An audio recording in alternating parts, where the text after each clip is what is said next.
And I do not need Representative Yoho to apologize to me. Clearly, he does not want to.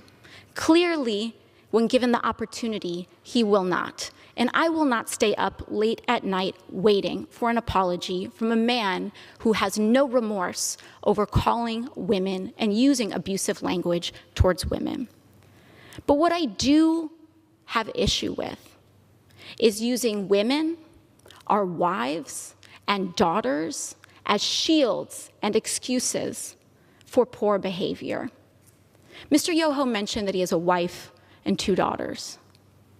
I am 2 years younger than Mr. Yoho's youngest daughter. I am someone's daughter too. My father, thankfully, is not alive to see how Mr. Yoho treated his daughter. My mother got to see Mr. Yoho's disrespect on the floor of this house towards me on television. And I am here because I have to show my parents that I am their daughter and that they did not raise me to accept abuse from men. It's incredibly powerful, and she followed it up saying things to the content of his excuses, saying that, well, no, he couldn't have done this because he knows women. She says having a daughter does not make a man decent. Having a wife does not make a decent man. Treating people with dignity and respect makes a decent man. And she sort of concluded saying, lastly, what I want to express to Mr. Yoho is gratitude. I want to thank him for showing the world that you can be a powerful man and accost women. You can have daughters and accost women without remorse. You can be married and accost women. That none of these things that they try to hold up as sort of like, I don't know, sigils against the accusation that they could be misogynist, none of it's true. And she experiences it on a daily basis.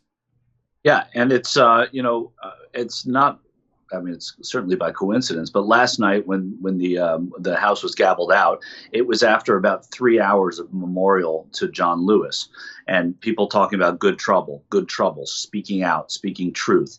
And then Alexandria Ocasio-Cortez comes to the well of the Congress and does that today. It's totally taking a baton, and it was really thrilling in the context of the Congress to see that as well. Yeah. Scott Fleming just sent a super chat that says they bolt the mic in so she can't drop it on them. That's good. Yeah, and I liked seeing Representative Jayapal and I think Representative Presley. It was just about when we were about to go live. Standing up and supporting her as well. Yeah, it's what we've been saying since the beginning, since before they were even sworn in.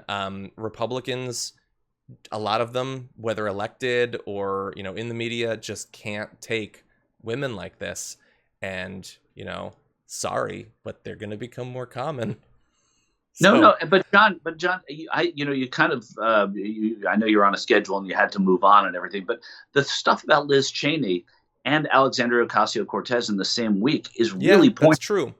Really important because they in a concerted effort, the Freedom Caucus went into the Republican luncheon.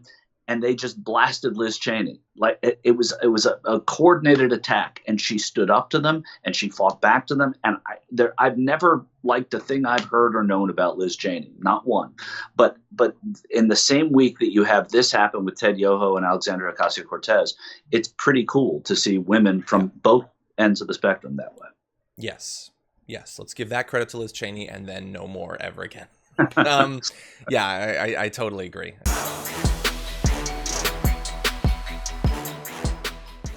Check out the Damage Report podcast each day, wherever you get your podcasts, whether Pocket Casts or Stitcher or iTunes. You can join me as I give you the news and stories you want, with a range of co-hosts and interview guests jumping in on the fun each day.